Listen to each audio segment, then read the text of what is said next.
नमस्कार। हरियाणा की फटाफट 25 खबरों के बुलेटिन में आपका स्वागत है। आप हमें कहां से देख पा रहे हैं, अपने ज़िले और अपना नाम जरूर कमेंट बॉक्स में लिखिएगा। करनाल में किसानों ने घेरा जिला सचिवालय, हाईवे पर सारे नाके तोड़ निकली भीड़, पक्का मोर्चा लगाने के लिए मंगवाया गया टेंट। करनाल जिला सचिवालय घेराव के बाद किसानों ने फैसला लिया है कि अब यहां पक्का मोर्चा लगाएंगे। इसके लिए किसानों ने टेंट मंगवा लिए हैं। इससे पहले तीसरे दौर की वार्ता विफल होने के बाद हाईवे पर निकले किसानों ने जिला सचिवालय का घेराव कर लिया। किसान सचिवालय के मुख्य गेट पर इकट्ठे हो गए। किसानों को रोकने के लिए वाटर कैनन का इस्तेमाल भी किया गया। सचिवालय गेट के बाहर किसान नेताओं की मीटिंग हुई। वहीं डीसी एसपी की अगुवाई में प्रशासनिक अफसरों की अलग अलग बैठकों का दौर जारी है।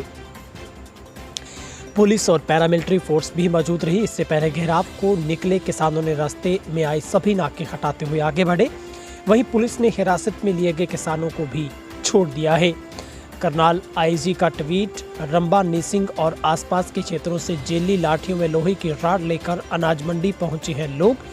चंदूरी ने की शांति बनाए रखने की अपील। बीकेयू के आह्वान पर करनाल अनाज मंडी में किसानों की महापंचायत चल रही है। इसके लिए हरियाणा सरकार और करनाल प्रशासन ने सुरक्षा के कड़े इंतजाम किए हैं। आईजी करनाल ने अपने ट्विटर हैंडल से किसान महापंचायत में अराजक तत्वों के पहुंचने संबंधी अलर्ट जारी किया है।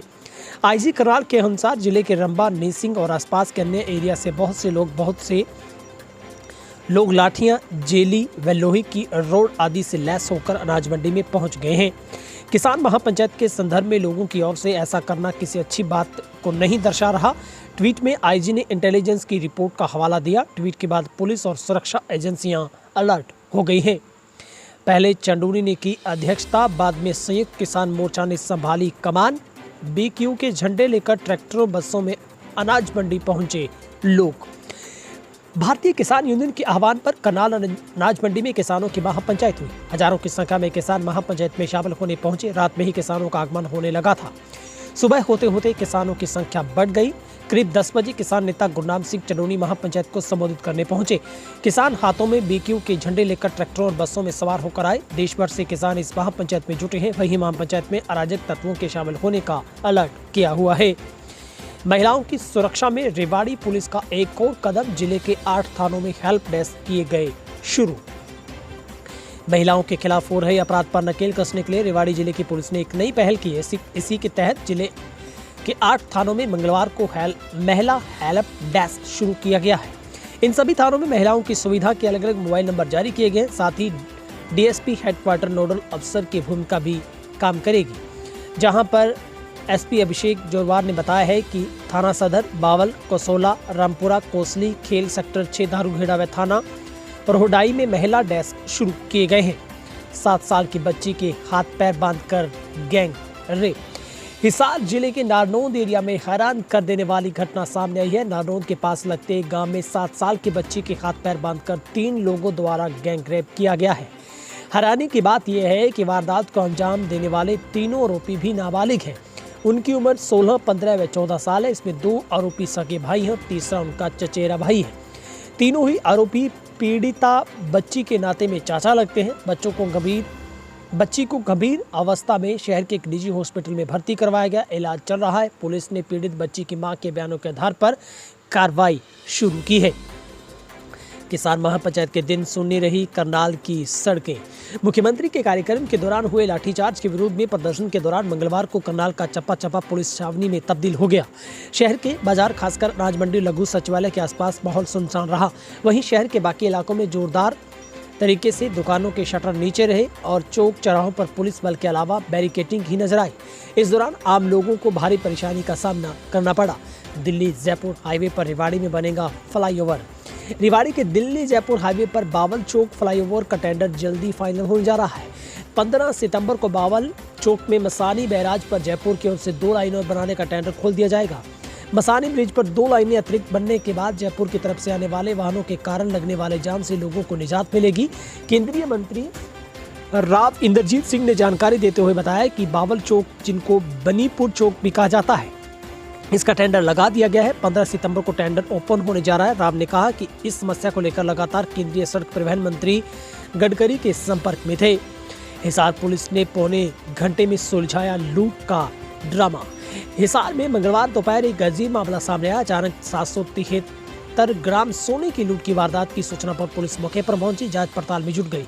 पुलिस ने पौने घंटे के भीतर थोड़े ही वक्त में इस वारदात को सुलझा लिया। ये महज एक ड्रामा निकली। बताया जा रहा है कि सराफा कारोबारी के 2 करिंदों ने अपने ही दोस्त के साथ मिलकर साजिश रची थी। भेद खुलने के बाद पुलिस ने चारों को धर दबोचा। फिलहाल आगे की कार्रवाई जारी है। फतेहाबाद के गांव में चल रही थी अवैध शराब की फैक्ट्री। 60 लीटर मात्रा में ड्रमों में भरी शराब बरामद। हरियाणा के फतेहाबाद जिले के भिडराना गांव में सीएम फ्लाइंग की टीम ने छापेमारी कर अवैध शराब की फैक्ट्री पर कार्रवाई की है। टीम ने एक ही घर में अवैध शराब बनाते हुए आरोपी को गिरफ्तार किया है। मौके से 60 लीटर कच्ची शराब व अन्य सामान जब्त किया है।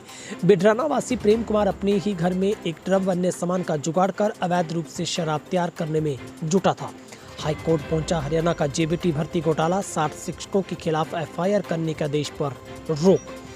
हरियाणा का जेबीटी भर्ती घोटाला पंजाब हरियाणा हाईकोर्ट पहुंच गया है। हाईकोर्ट ने उन 60 जेबीटी शिक्षकों को बड़ी राहत दी है। इनके खिलाफ केस दर्ज करने के आदेश थे। हाईकोर्ट ने हरियाणा सरकार को नोटिस जारी करते हुए शिक्षकों के खिलाफ एफआईआर दर्ज करने पर रोक लगा दी। मामले में अरुण और अन्य ने हाईकोर्ट में याचिका दाखिल करते हुए बताया कि सरकार ने उनके खिलाफ एफआईआर दर्ज करने का निर्णय लिया और इस आदेश के बाद जारी कर दिए गए। इस पर रोक लगाते हुए मामले की जांच करवाई जाए। हाई पावर परचेज कमेटी की मीटिंग। हरियाणा रोडवेज ने ई टिकटिंग के लिए 4500 मशीन खरीदने को दी मंजूरी। हरियाणा के मुख्यमंत्री खट्टर की अध्यक्षता में हाई पावर परचेज कमेटी में 16 व 15 आइटम की खरीद को फाइनल करते हुए लगभग 160 करोड़ रुपए की खरीद को स्वीकृति प्रदान की है।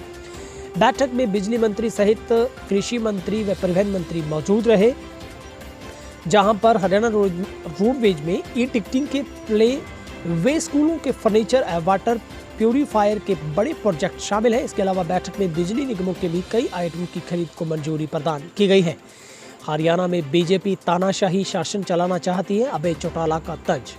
इन दिनों के प्रधान महासचिव अभय चौटाला ने बीजेपी सरकार पर हमला बोलते हुए कहा कि 3 कृषि कानूनों के खिलाफ बस्ताड़ा टोल पर प्रदर्शन कर रहे किसानों पर पुलिस द्वारा 28 अगस्त को किए गए लाठीचार्ज के दोषियों को सजा दिलवाने और पुलिस की मार से शहीद हुए किसान सुशील काजल को न्याय दिलवाने के लिए संयुक्त किसान के आह्वान पर करनाल में बुलाएगी महापंचायत को रोकने के लिए बीजेपी गठबंधन सरकार ने इतनी बड़ी तादाद में चप्पे चप्पे पर पुलिस और सुरक्षा बल के जवानों को तैनात किया। करनाल समेत कुरुक्षेत्र, कैथल, पानीपत, जींद जिले में इंटरनेट सेवाओं को 24 घंटे के लिए बंद रखा गया है।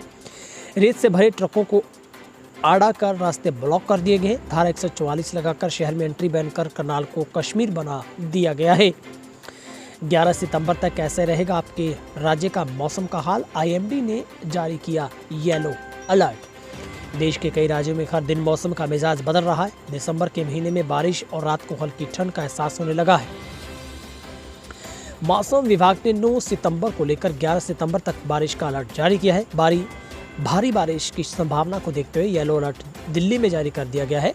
मौसम पूर्वानुमान के मुताबिक बीते कुछ दिनों से भारत के कई राज्यों में मानसून सुस्ता हो चला है। कई राज्यों में मौसम शुष्क बना हुआ है। हालांकि मौसम विभाग ने चेतावनी जारी कर दी है कि 9, 10 और 11 सितंबर को देश के अलग अलग राज्यों में भारी बारिश हो सकती है। रोहतक हत्याकांड में जेल के नाम से कांपने लगा अभिषेक, फास्ट ट्रैक कोर्ट में होगी सुनवाई। विजयनगर की खूनी खेल के मुख्य आरोपित अभिषेक उर्फ मोनू को एसआईटी ने सोमवार को कोर्ट में पेश किया। जेएमआईसी सुयाशा जावा की कोर्ट में पेशी के दौरान आरोपित के हाथ पैर कांपने लगे और रोने लगा।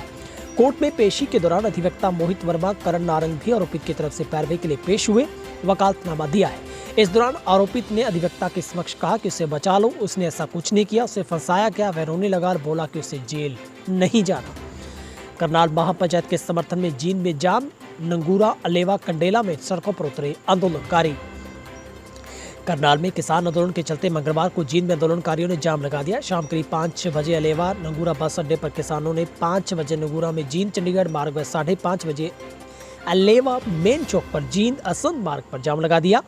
कंडेला में भी करीब 6:30 बजे जाम लगा दिया। किसानों ने अलेवा मेन चौक पर सड़क के बीच ट्रैक्टर ट्रॉली खड़ी कर दी। सिरसा में उपभोक्ताओं को एसएमएस से भेजे पानी के बिल, अब नहीं होगी परेशानी। जन स्वास्थ्य विभाग अभियंत्रिकी विभाग द्वारा पानी के बिल मोबाइल पर एसएमएस से भेजे गए हैं। विभाग की टीम उपभोक्ताओं से ऑनलाइन बिल भरवाने के लिए फील्ड में उतर गई है।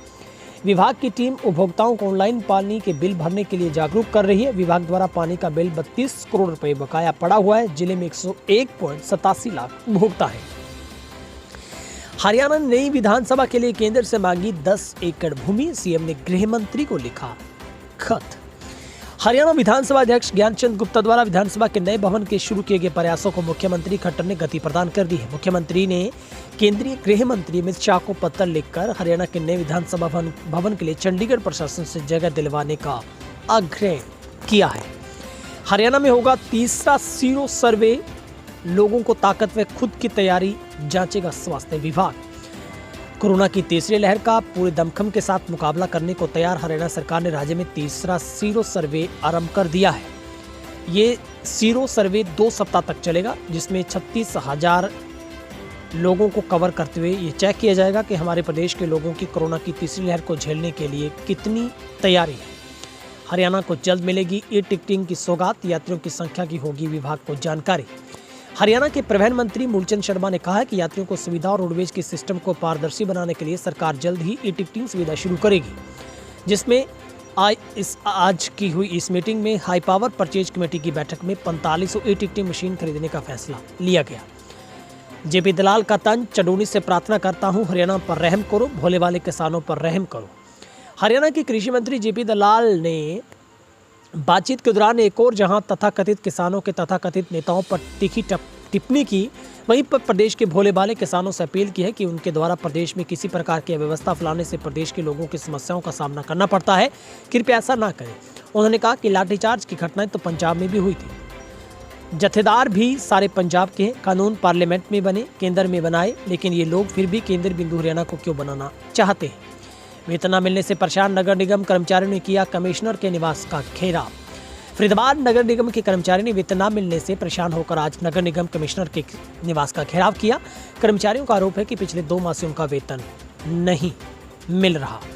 हरियाणा सरकार ने किया प्रशासनिक फेरबदल, 14 HCS अधिकारियों का तबादला। प्राइवेट बस अनियंत्रित होकर डिवाइडर से टकराई, 6 लोग घायल।